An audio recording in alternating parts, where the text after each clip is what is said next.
Oh, look at us. Hold on. Jenna. Dominic, And we're back. we're both wearing still festive sweaters. I It is freezing like in New York. I have mine on too. Yeah, I know. Honestly, yeah, it's like, what is it? It's like the real feel is like 6 with the wind chill, which I'm terrified that the wind's gonna blow away my house. I know I it's been a while. I know it's been seriously a long time. But not out of neglect, just out of, we've been busy, I guess is the best way to put it. Hmm. And the holidays came around, so, Oh, I kind totally of, hit the wall. There's no other way yes. to describe it. Like we didn't mean to ghost, but we ghosted because Jenna hit Yes. the wall. And We both hit the wall. We needed a break, but we're back now. We're absolutely. back.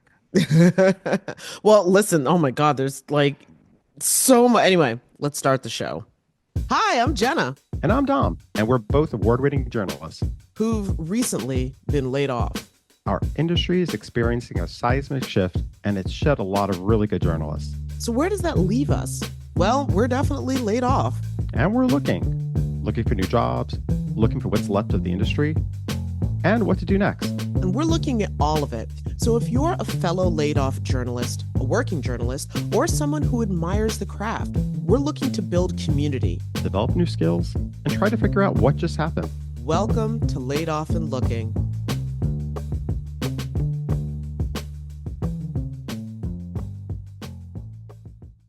Okay, so I mean, we normally don't do breaking news, but considering the Mm, context of the conversation that we wanted to have about where news is going, we kind of had to do some breaking news or developing news. And yep. Yep. Today, January 10th, Supreme Court heard the case of the U.S. looking to ban TikTok. And, I've got to say, it did not sound good. It does not look good for TikTok at this point, yeah, which is a real bummer. I it think we both is. have, I mean, we both been really, paying attention to the case, but you could hear through the questions and reading a lot of the analysis of where this sounds like it's headed. Even if um, soon to be president again, Trump decides he wants to, there are lots of, I guess he can't there are limits to what he can do to save TikTok or if he can do anything. Um, I know there was discussions about the Department of Justice being able to Well, the step in last and thing that I heard was that basically the parent company ByteDance has said, listen, we put servers in Texas and that didn't make you people happy. If you force a sale, we're just going to shut it down.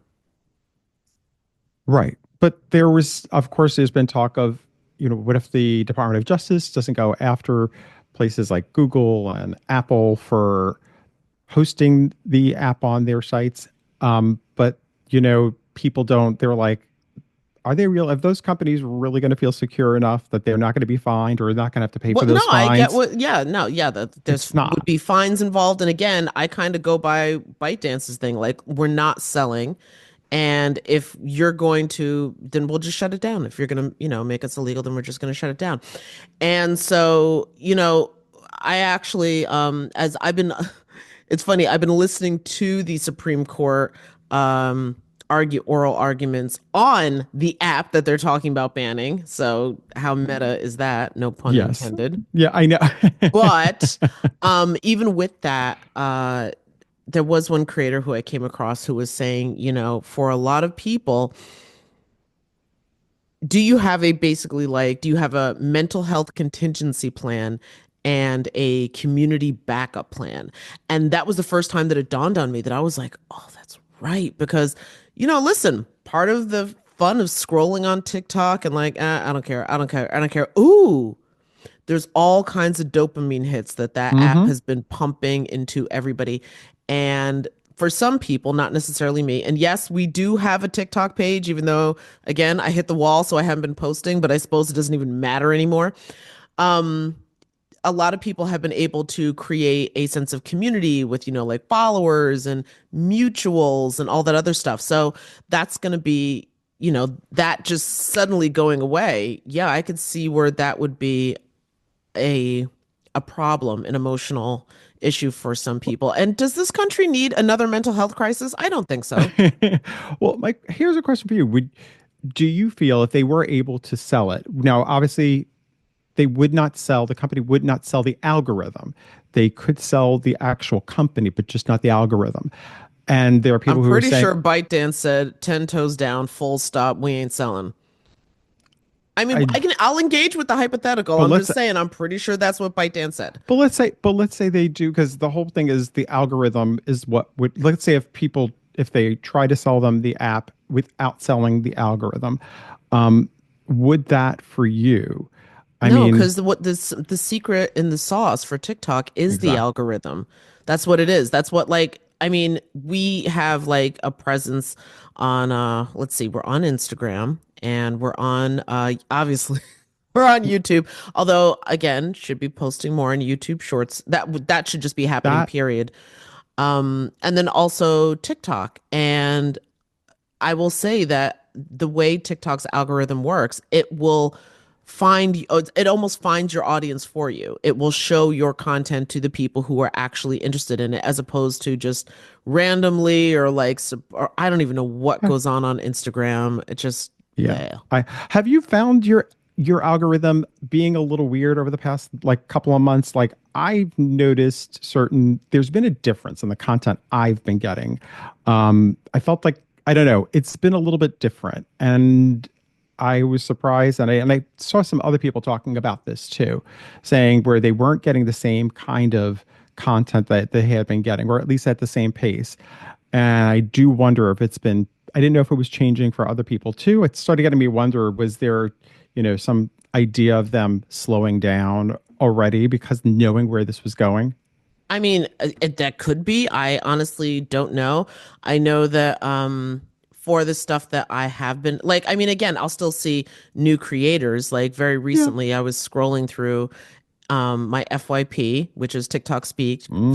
for You page, and came across this video that totally shook me. And it was basically about how the public views journalism, at least through one creator's lens. And of course, well, not of course, but that creator was a woman named, well, the handle is Park Rose Perma, I believe.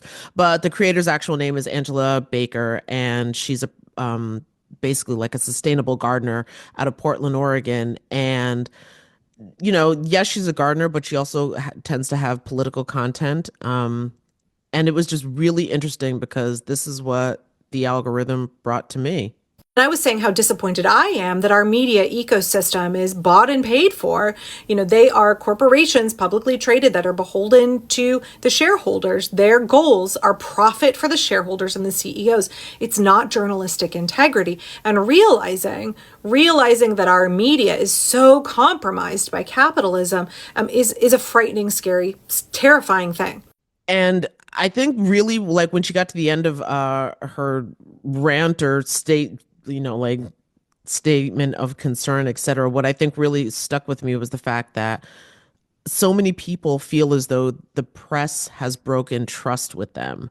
And that really just like that was one of those things that really just sat with me because again, all of the rank and file reporters and editors and producers and, all the people who I've worked with, the people who actually make the sausage, not decide what size and shape the sausage should be or how we're marketing the sausage, but the people who are actually making it, that could not be further from what they are doing, trying to do, have any intent, anything like that. And so that was it was really disheartening because it almost had this feeling of just like, I don't even know if you people can get our trust back.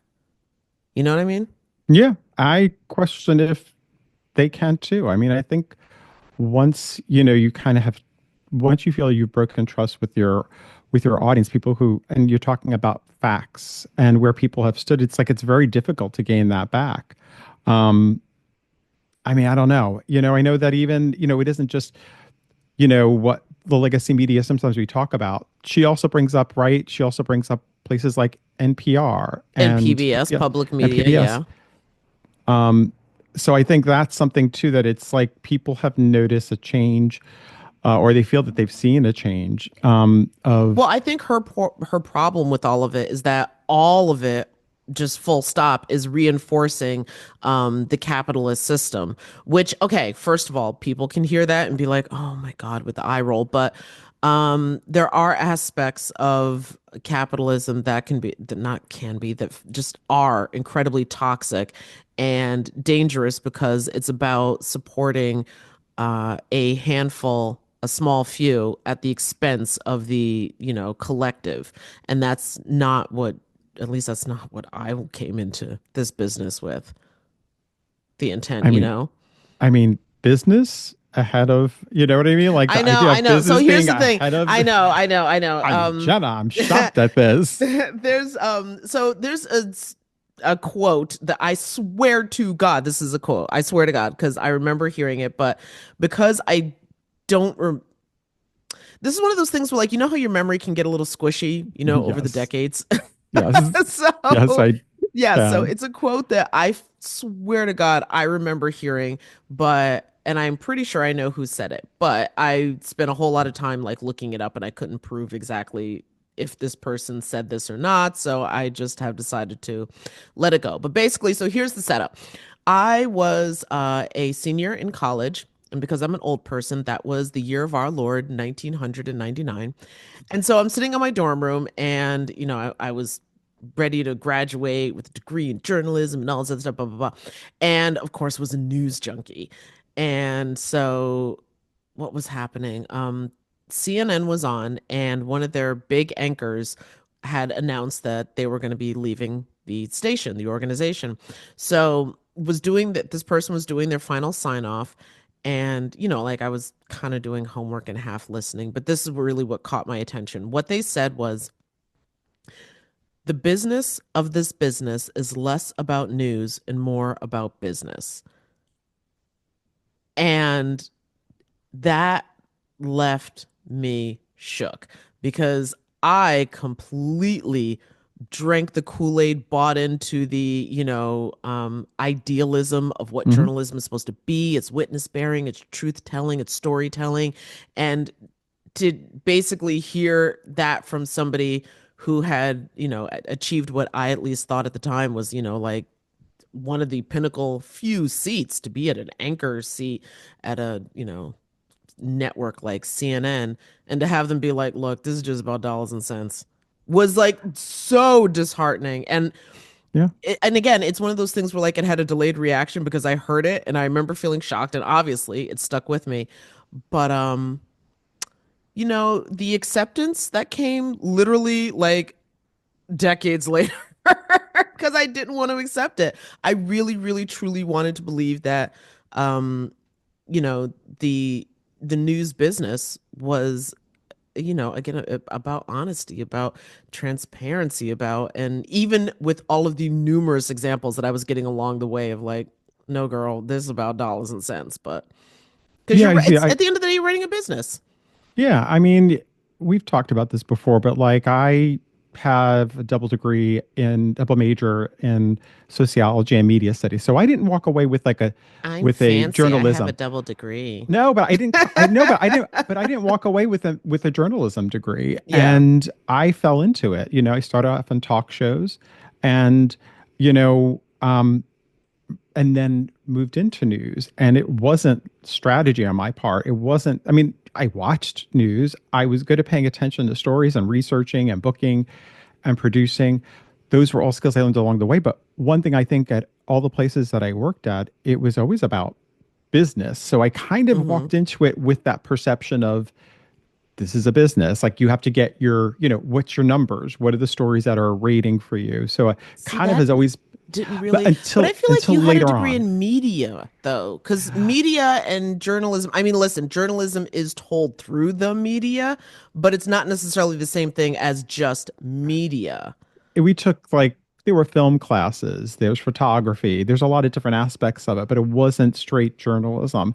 Um, but I guess I go back to just like I kind of did have this perception as I grew up in the industry, which is it was about ratings, and it wasn't until years later when we started working together, I think, and that was the part of it that I loved about where we were, Hmm. was that we had the ability of, it was one of those times where you didn't have to worry about the ratings per se, right? At least not in the traditional sense. And it was a lot.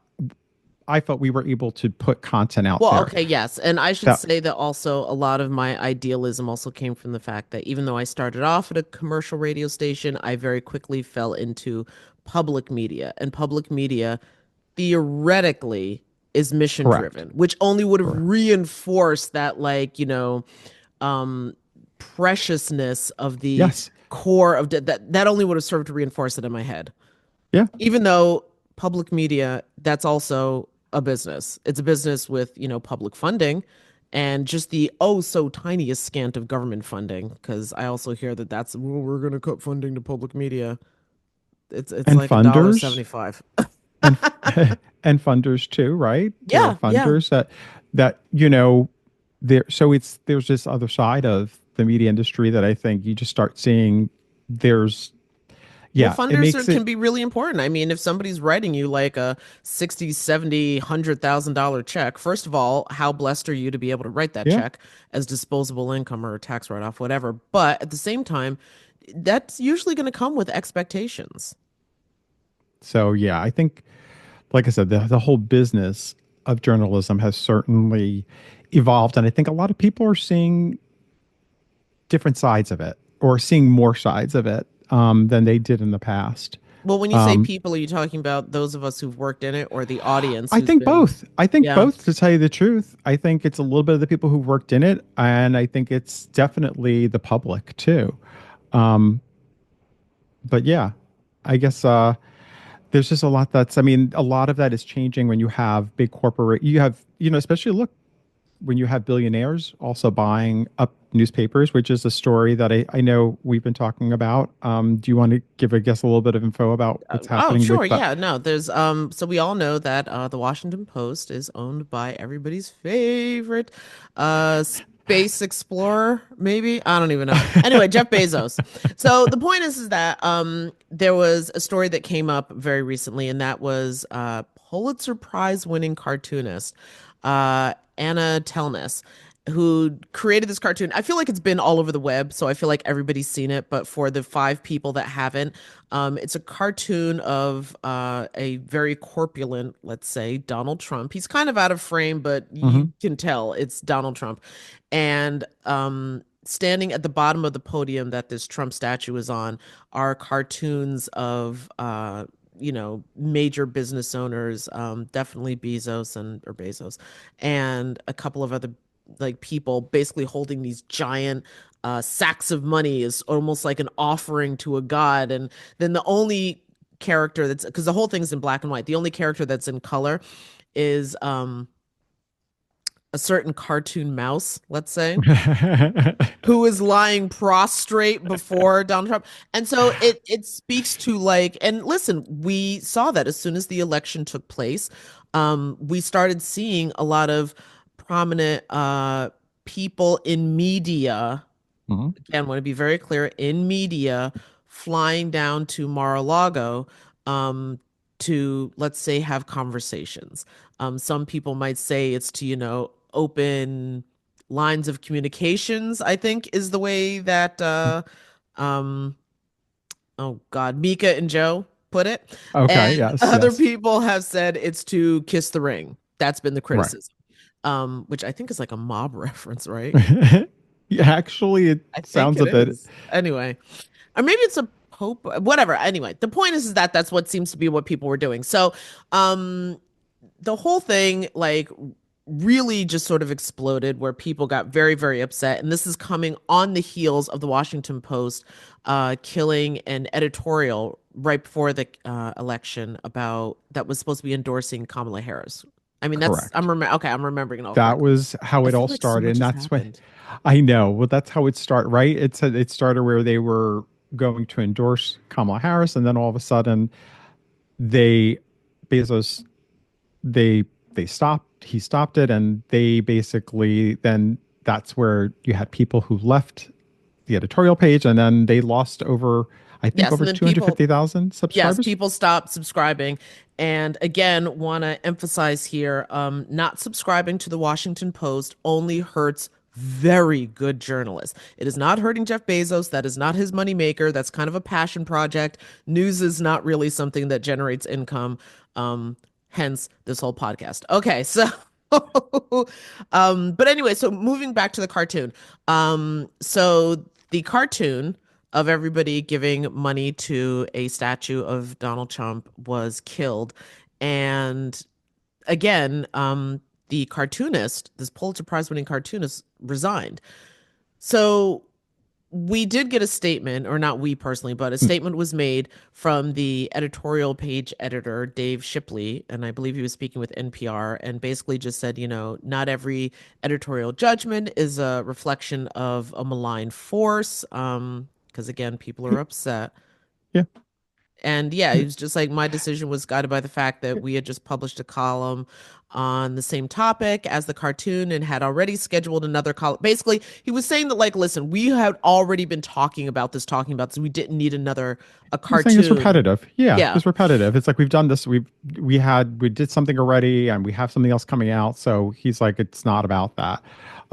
It's Which just not a that's the good thing is look. you don't know for sure. You never exactly, but neither was it a good look to, to kill the endorsement just weeks before the election. Even though you had this, you had this kind of vision of like, guess what? We're no longer going to be doing endorsements of the president. It's like, it's about the timing. It all looks like you can't be Well, surprised that goes people are back suspect. actually to what the earlier content creator, the Perma Parkrose, was saying, was that one of the reasons why the public feels like journalism has broken trust, or the press has broken trust specifically with the public, is because they feel like they're being gaslit.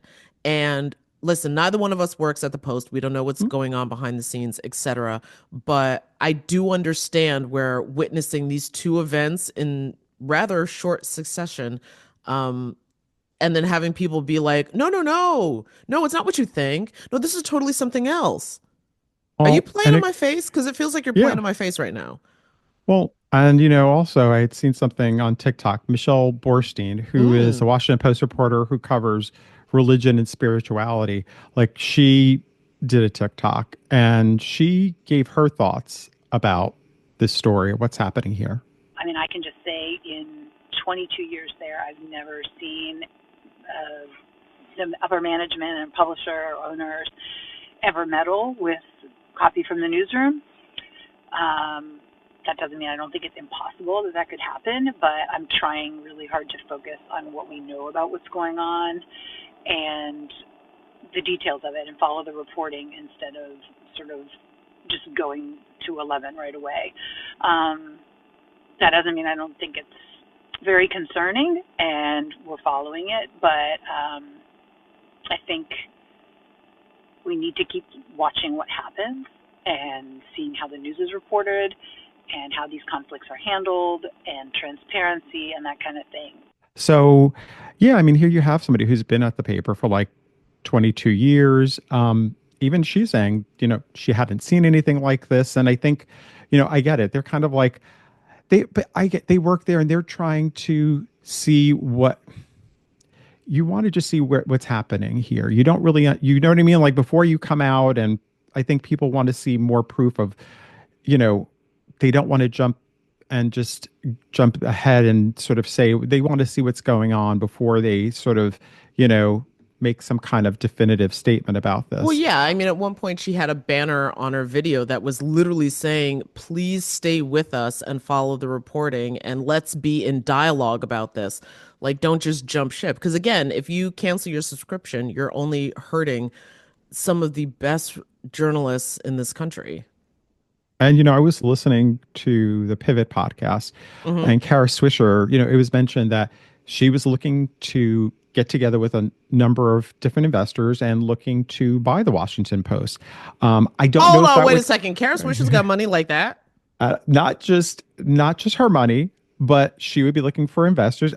Kara Swisher's got bank. I understand she's got bank, but that's like I know, aside but Mr. Bezos' money. That's I heard I heard What? her saying that she spoke that I think she had mentioned speaking to a billionaire also. Like, I think, her thing is he doesn't really want to run this newspaper, and why not let somebody like her and other people who are passionate about the news do it? And I think he would still be Um, part of it, is her pitch. It's kind of, but either okay. way, I guess what that comes down to is, they see the value in the Washington Post and what it's stood for, the history behind it, and they don't want to see it disappear. Just like Michelle Borstein, it's kind of like, listen, people, I know everybody's like trying to, everybody wants to come after us and jump shit or come after the company. Let's just make sure, because really, like you said before, who gets hurt by all of this? Mhm. Really, it ends up being the public, because there You're really are not a lot of sticking it to Jeff Bezos if you cancel your subscription. You're not doing that. still do real important. There's a lot of important work that still gets done by the Washington Post and a lot of other papers. So I think it's just like, I get it. And I like seeing, though, people trying to find different ways, like, again, of, trying to change how we look at, the media, who's running it. Can I just And say on a quick yeah, tangent here, because the first yeah, time you sent me that video and the first time I watched it, I had to watch it a couple of times because I was so hung up on the fact that her opening line was like, I've been here for 22 years. And all I could think yeah. was, you've kept one job for 22 years. It's Like a I couldn't rarity. get, I know. It's a rarity. Like my And some brain people, literally like stopped right there. I lead with my trauma. That's it. it's like, today, that's like inconceivable. Even would you even want to? But again, I give a lot of credit for people asking these questions, because I think you do. There would have been a point, Jenna, where I think we wouldn't even talking about this, but today, because of things like TikTok, where, and of course other social media platforms too, but you have a discussion happening where people are calling people out, even if it's somebody that, even if it's an, let's say a brand that you traditionally align yourself with, all of a sudden you're like, well, I know we agree on these things, but actually this makes me a little suspect. I don't know if is this issue enough to kind of divorce me from what I am following? Well, I think that's one of the big challenges that I think a lot of people are facing, with this, I guess, looming TikTok ban is where do people go? I mean, the bottom line is Hmm. this: more and more, especially like the younger and younger you get behind us, they're just going to social media to get their information. I spent one semester teaching, so this is totally anecdotal, but I'm going to state it as fact. And that is that the kids, they're not tuning into the radio, they're not watching TV, and they barely read the newspaper. And if they do read the newspaper, I should clarify, they're reading it on their phone. They're going to social media, they're clicking a hyperlink, and then they're engaging with the content there. So that I think that means, from what I can tell, that for um definitely the media overall and journalism being part of the media that we consume, it's going to mean engaging with platforms that maybe don't have the same ethical standards that uh, your organization might, or you might as a journalist. We know, of course, again, on top of everything, that Mark Zuckerberg, who's in charge of Meta, which is what, Facebook, Instagram, Threads, um, what's that other one? They also bought something else. I can't remember. The Ghost app. Anyway, the point is that they're not going to be doing fact checking anymore. And so that makes it feel kind of like those platforms are going to be very much like Twitter. Hmm. And I'll be honest, Community standards, right? yeah, It's the all about. podcast we had a Twitter account for a hot second and I got rid of it. This is too toxic. And I'm sorry, way too many bots. Way too many bots. And considering that Facebook has also, I believe, indicated that they're going to be using AI profiles to engage. I just, no, no, no. So, where do people go without TikTok becomes a question. And And how do also, also people get breaking news? Because if yeah, you're not watching TV, a lot of people are getting breaking news on their phone. like for me, I know I've been paying attention a lot to the Los Angeles wildfires that have been going on this Oh, week. And I God, have a yeah. friend who lives out there. And honestly, like, to all the people out there, of course, you know, our prayers and thoughts with everybody out there, because it's horrible. It's devastating watching the destruction. Um, But those first couple of nights, Jenna, when I was on TikTok and I was looking at content creators who were still in Los Angeles who were filming the fires. They were out there. Now, to me, it's like that was a way of connecting to that area and seeing things that I wasn't able to see. I mean, you know what I mean? Like I wasn't able to No, see that I information. totally get that. And there were a few instances where, like, if I did flip on the TV, I would see, legacy media, but like cable news or even my local news station when they were doing stories, they were pulling stuff from TikTok as well. So it like I don't know if that's the tail wagging the dog or what, but the prevalence or the influence, whatever, of that particular app when it comes to how we are communicating with each other and engaging, especially since the pandemic. Um, it, yeah, it seems like an unnecessary damage to do to delete it, and especially since nobody's been crystal clear about whatever the security risks are. I heard some stuff during the oral arguments, but that sounds kind of a stretch. I So, listen, I'm not, neither one of us are experts on this, and I think we have opinions about it.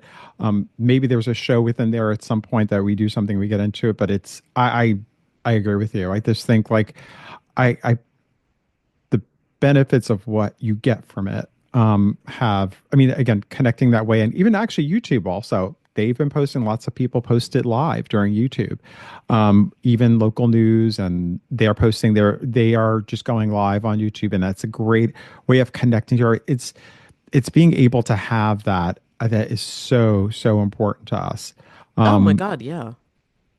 Yeah, no. And I mean, I think there's the other thing that I'm also noticing, and again, I know we're talking so much about TikTok, mhm, but it is the story of the moment, or at least mhm. the app of choice. I think there's more Americans on that app who are active users right now. It's like, isn't it half the country? It's something crazy, like 130 million people. I thought it was even more, yeah.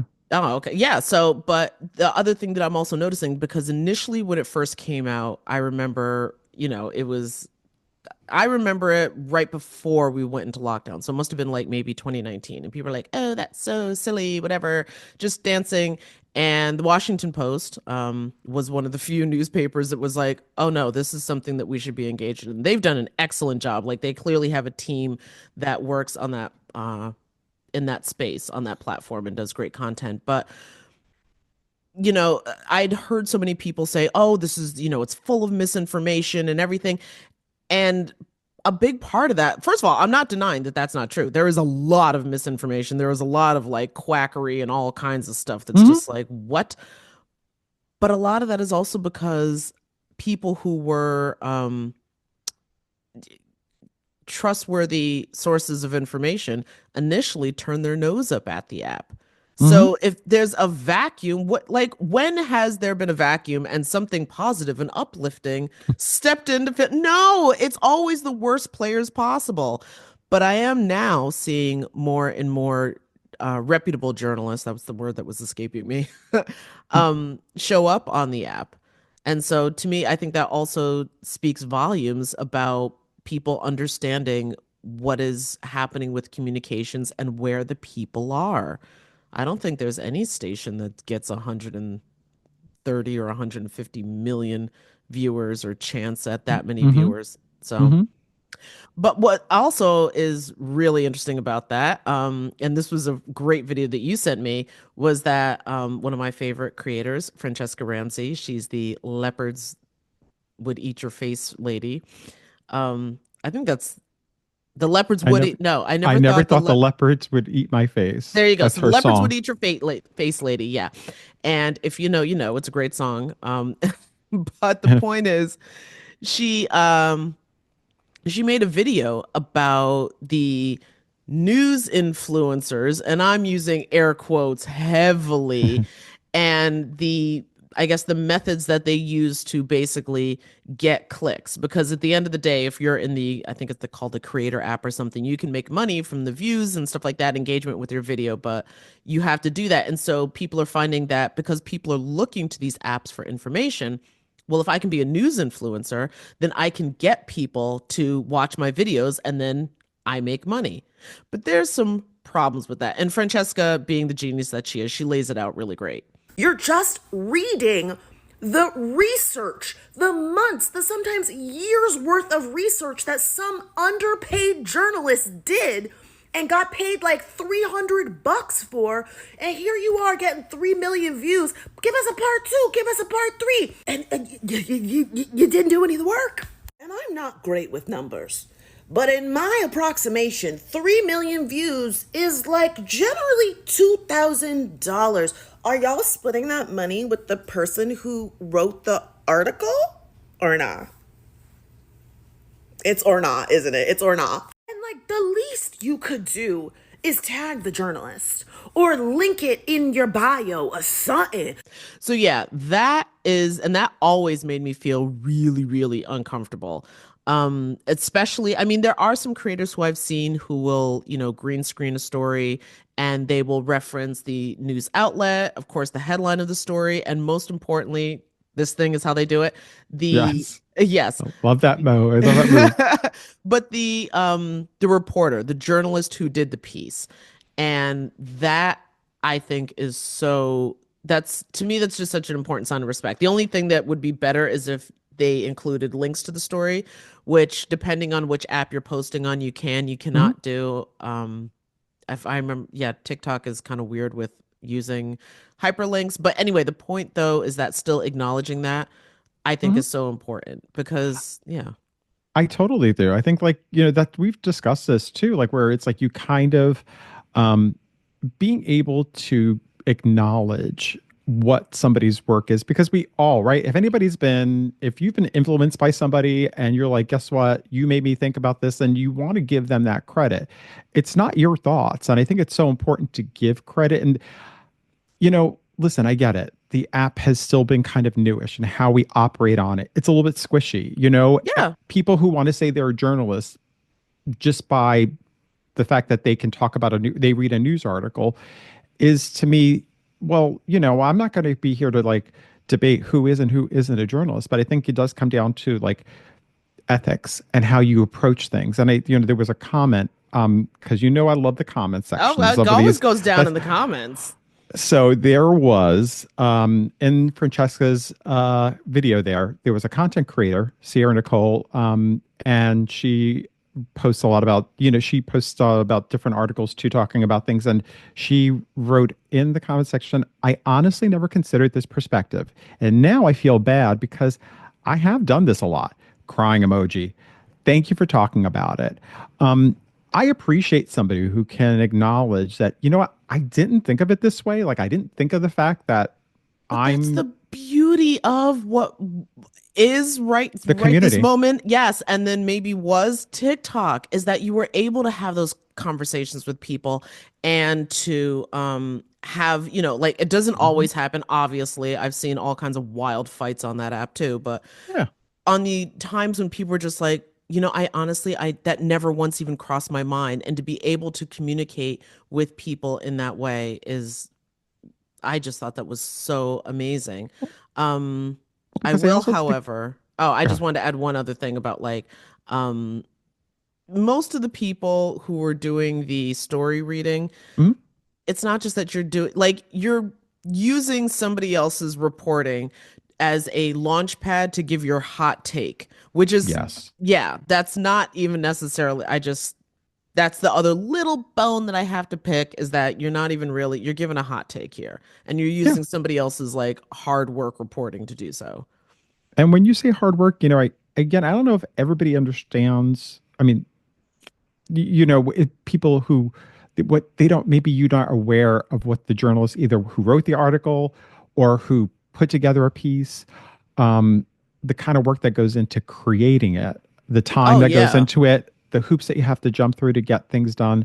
I mean, and it reminds me of us working together when we worked on the Akwesasne story, if you want to like share a little bit about. Okay, right. So, well, actually, God, I want to say many moons ago, but it probably wasn't that long ago. But my sense of time is 2018. Just lost. 2018. Oh my God, 2018. Okay, so, as I've said numerous times, I'm in the Hudson Valley, commuting down to New York for work, and I'd come across this random flyer or I had been seeing it around a bit, and it was for a quilt sale for a language immersion school run by the Mohawk Nation.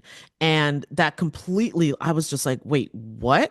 Because in my limited understanding, full acknowledged limited understanding, I was always under the impression that the indigenous languages of the First Nations peoples, especially of the Northeast, were just dead because so many of the people were dead. And then let's not forget those, horrific schools where, we yanked people's kids out of Hmm. their homes and communities and made them go to boarding schools, and in some cases, literally just beat the culture and language out of them. So I just assumed that they were all dead. So I was like, wait a second, that there's in a language immersion school. That's fascinating. And I totally wanted to do more.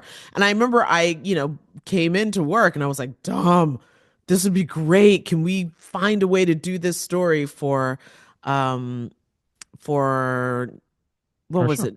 Native American History Month, I think. Yes. Yeah, okay, that's Yes. what, yeah, because it wasn't Indigenous Peoples Day that I think we No. blew that No. deadline. No. Yes, we did. But anyway, so yeah, no, we I brought it to you, and then, we of course had to put together a formal pitch, which Hmm. is usually the first thing that you have to take to your editor. Very Hmm. rarely is an editor just like, "Oh, you got a vague idea? Yeah, Sure, sure. spend week. Sure. That's a yeah, just a vague sure. Go and, have at it."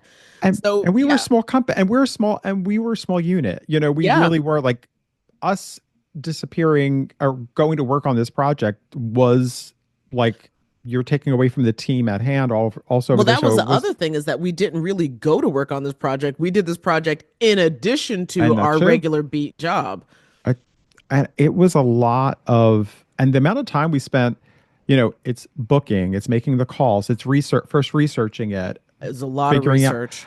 and talking to the people who do we have a story here, and like you said, putting it all together, then Do we pitching. have You're all the right, pitching players it. involved? Do we have, Yeah, like, I know we have the school, but like, do we have, um, competing voices? What is the point of tension going on here? Like, why is this something like this even needed? Even though it seems, you might say, well, it seems obvious, but you still need to be able to lay that out very clearly. planning out what you're gonna shoot when you're over there, what you need to get, because you just can't. It's not like you Oh, just figure that out when you go out there. And we had a great, editor, producer extraordinaire, Steve Thompson, who worked with us, like and camera person who also did it. Like it was a lot that went into it. And then coming back, it's like putting it together, editing the story writing the whole down. story, editing the story down, like, It's a yeah. And lot. it was, what was it? We must have had like we had several hours worth of tape for a six Yes. minute piece. Yeah. So yeah, all of that has to, yeah. And anyway, so the idea that, like, if something like that had gone through and somebody was just like, hey, and like basically presenting it as something they had discovered without acknowledging me, or I say me because obviously my face was on the story, but Hmm. cutting out all of the Yeah. scenes with my narration and just like get Yes. furious. And that's different to me Yeah. than being scooped in the business, because that Yes. happens. That's, Yes. um, but also, as Francesca pointed out, you're making money off of my story. It's what you said there. It's like when you start cutting people out of the story that they worked so hard on, or they put so much work into, and you just kind of just make it about what your take is or about what you're doing. That's where it gets kind of, like you said before, squishy, and makes you feel a certain way, especially as a journalist, where you're like, I put Oh all no, I this, wouldn't and have felt a certain way. That would have been pissed. Straight up. I would have been that, not a type of way where, like, I can't really identify. No, I'm pissed. But that wasn't, Francesca isn't the only person who's pointed that out, Mhm. because there's this other creator who you came across, which I thought was really cool. Mr. Global, or Matt Randolph, who's Mhm. apparently an oil and gas expert in Oklahoma, but uses his platform to debunk misinformation about the oil and gas industry. And one of the things I liked about him when I started looking through his stuff was that he was very upfront. I'm not a journalist. And I really appreciate that. Like, I really, really do. That he was just like, I'm going to give you the facts as I know them, but I am not a journalist. And so, yeah, but anyway, he was talking about news readers, I guess, for lack of a better Hmm. description. So one thing I see a lot of here lately is, a lot of independent news journalists on social media, right? And what's been real interesting lately is I hear a lot of them talking about, the downfall of more mainstream news, or, they talk about the downfall of MSNBC or CBS, whoever they're talking about, nobody's watching them anymore, whatever. The crazy part is about 95% of these people, when they're giving you the news on this app, they're literally just reading it off of a laptop from the mainstream media. They're reading a story that you could literally read yourself. That's not journalism. You're not a journalist if that's what you're doing. You're a news reader. And what I loved most about his take on the whole thing was that it's a form of plagiarism, which explains Hmm. why I would have been pissed. Justifiably so. Yeah, it's, and again, being a newsreader, when you see journalists, you have writers who, like, if you're looking at people who do like local news, and they're saying that there are writers who write sometimes, of course, in, breaking news, you've been in this situation plenty of times, Jenna. Like, ideally, you have somebody writing your script for you when you're reading that. But when you start reading from somebody else's article or somebody else's script, and you don't give credit or acknowledge or source it, that creates a problem. And it is plagiarism. I mean, whenever, I think that's something we decided very early on with what our podcast, what we like to do with our Hmm. content is, we always try to read, the name of the article. We always try to source, even when we're using stuff from TikTok, we like to source the creators who gave us who Oh yeah, and we came include up. in all of these videos we're going to include the hyperlink. Well, for however long that Yes, lasts, I I know. just It's not going to disappear realized. right away. It's not disappearing right away. They said it's going to take a couple months, just so you know. But We're I gonna put know, in however some dead long. links that you can click on and get frustrated about. I can't. Oh, But we do in our description notes, we put that information in there, because yeah. even if there's an idea that something that comes up, that we will always source the material, because I also feel like it's important to want to source, hey, we didn't just come up with this. This is being discussed. Or, hey, guess what? This information is accurate. When you include articles for paper, for local newspapers or big whatever. But yeah, but it comes again, it comes to this issue, I think, of, like you were saying before, about plagiarism. It comes to ethics, because I think people just like, part of, I know what Mr. Global, aka Matt Randolph, was saying, was also just about how people like to, like, dump all over mainstream media, and which we've done sometimes too, for Well, good no, there's reason. been some, Sometimes, well-deserved dumping. yeah, but he is also saying that a lot of the people who are doing this are, if they didn't have this content out there, how are you coming up with it? Like, where did you get the idea from? That's where Where'd you get the it, story from? yes, well, you didn't come up with the idea. Who are your resource Who are sources, your etc. sources? Yeah. But again, it does come to this a certain part. We brought this up a few times. Ethics. You know what I Yeah. mean? Like, Yeah, ethics. no. What are the ethics that, making sure that they are kind of, that you're very clear about what your ethics are. Well, I think that's why, we decided that one of our top ethic standards, I guess, would be is that we're going to, when we interview people, we tape live to tape. And so that means no internal edits. We're just going with what was said.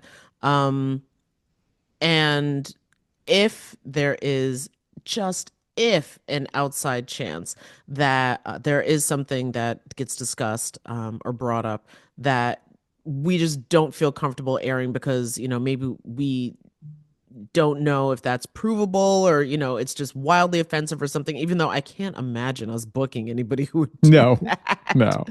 But if that were the case, like we would even say, like, listen, at this point in the interview, we felt, it necessary to make an edit and, we returned to the conversation at this point or something like that. And even with interviews that we split in half, we've been like, we kept talking to this person and there's going to be more to come. So I 100%, I think that leading with ethics, and that might be one of the ways to begin to Mhm. regain the public trust. Although I can't imagine some of the um, bigger news outlets doing like, I don't know, an ethics story or something about themselves. Like, this is who we are, this is where our ethics are, and this is what we're, our standards. Transparency, again, topic that's come up, plenty of times is to how transparent are you as a, whether it's, I know it gets more complicated when you talk about larger, places, bigger organizations, because then it gets, you have lawyers, you have, Oh yeah. lots of managers or people who don't want certain information out there. But being the ability to just be honest, like when you make a mistake or there was an inaccuracy, um, is really important for the trust. And I think that's why it goes back to sometimes the public questions certain things, or they question the fact that for the longest time they feel like they've been, told one story and then all of a sudden it changes and they feel like now, I don't know where you're coming from. Again, transparency of the Yeah, I decisions you I make. think that that is going to be a big thing if Hmm. trust is going to be regained. I mean, in one of our off mic conversations, I thought you were on fire one afternoon, and you said, which I thought was really poignant, a lot of people have respect for an agenda and will make the quote unquote truth fit whatever that agenda is. And that's that I think is like an issue with at least more than a few news outlets. Yeah. It's like you, again, sometimes it comes to, you think you have an audience and you will make your story and your truth of what you're saying your truth is for that story fit the agenda of your, this is how we get our ratings, this is how we're Because that's what appealing. I was going to ask you. I mean, again, going back to like, but if it's kind of like the tree falling in the woods, like if Yeah. you do a story and like, yeah, but it doesn't really light my fire, then whatever. So people don't listen, watch, tune in, click, whatever it may be, then Yeah. It's again, this, I don't this is where know. I don't know either, but again, I do think it comes back to having these kind of conversations. And, again, it's easy for us, maybe it's easier for us because of where we're at right now in terms of also, but even before this, I will say,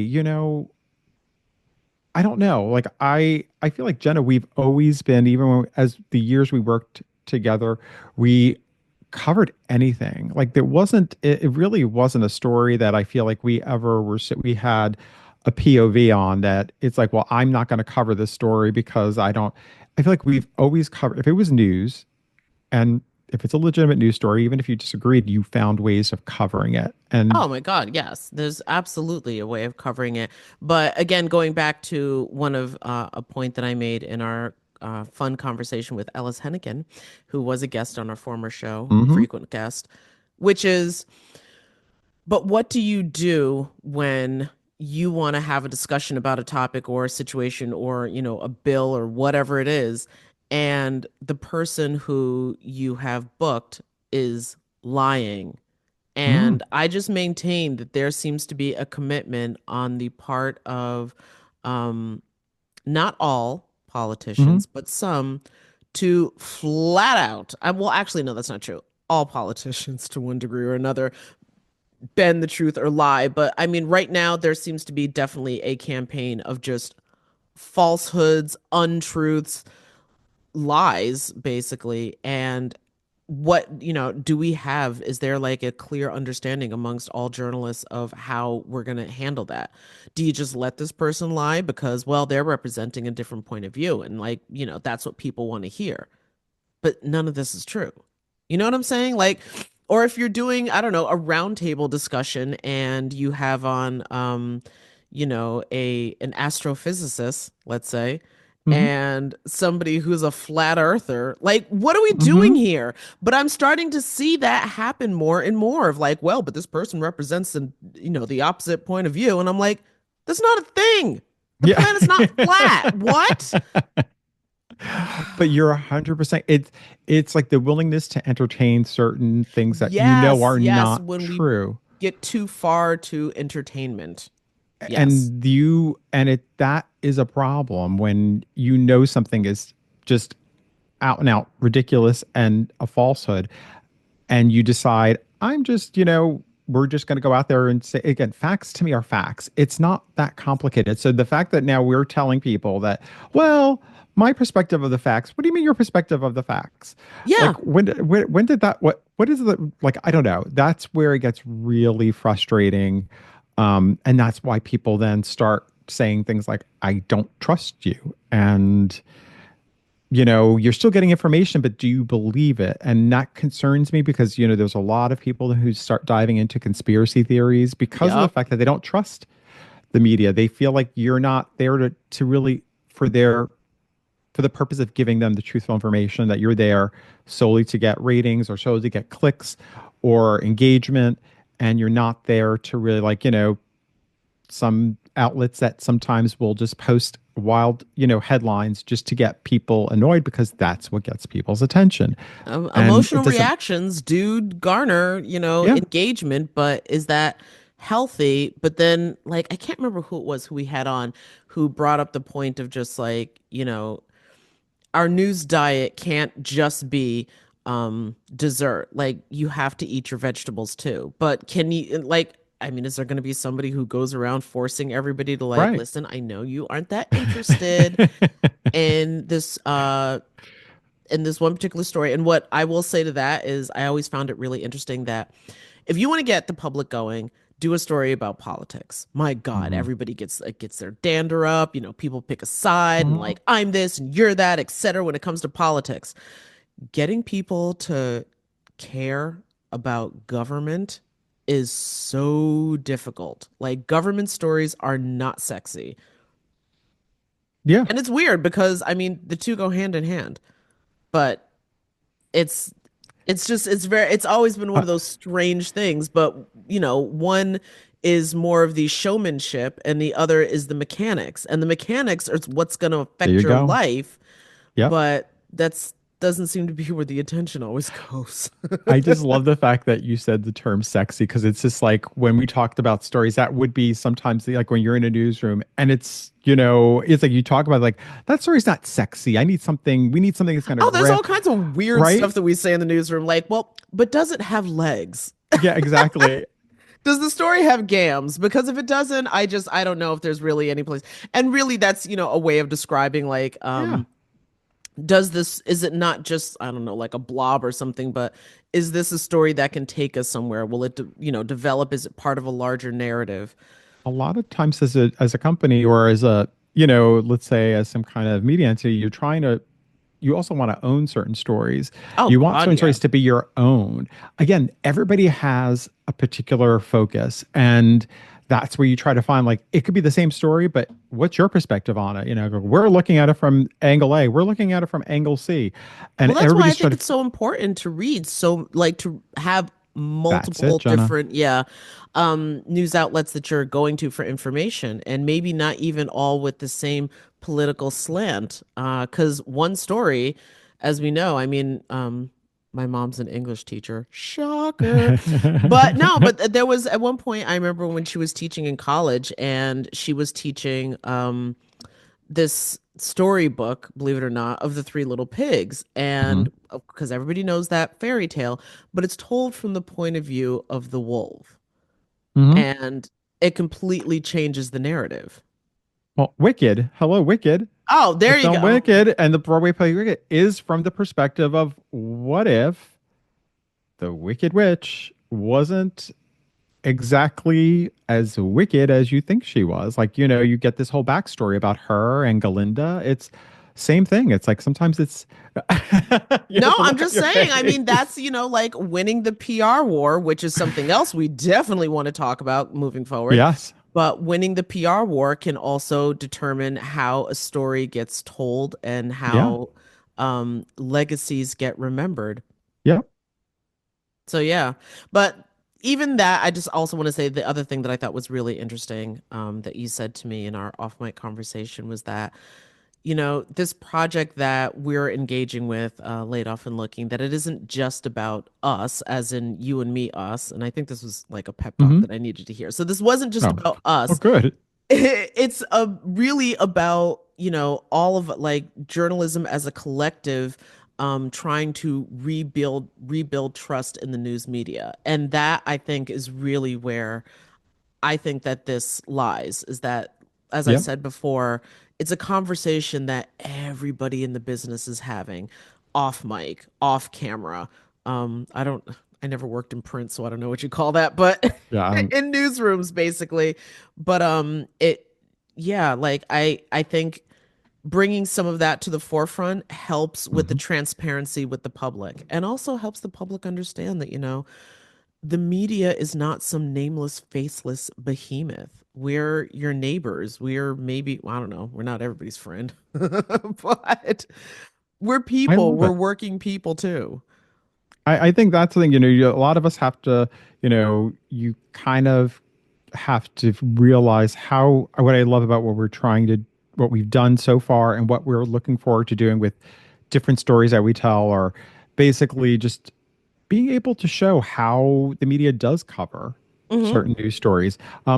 Why do they cover this way? Why did they take this angle? Why do, and sort of giving people a little bit more information about that, because I think that's the thing. People just want to know how the sausage is made, which is such a, you know what I mean? Like it really is. It's like people want to know, how did this story come to be? How Exactly. did you How make many it? preservatives are you putting in my sausage? And, like Yes, I yes. understand that.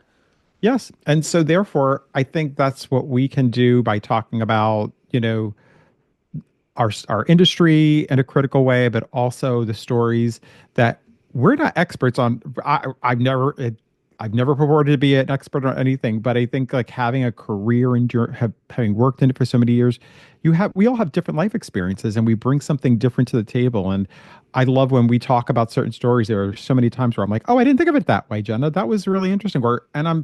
I hope that I do that.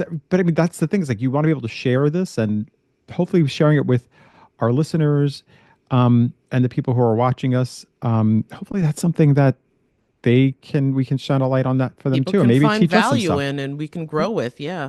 And on that note, I guess before we leave, I do just want to say that we have put in a lot of work behind the scenes despite our crash at the end of 24. But the best way I can, I think, describe what I at least foresee on the horizon is that we have taken the time, we've done the measurements, we've gathered all of our ingredients, we put them in a bowl, mixed them up, we put the cookies on the sheet, we bake the cookies.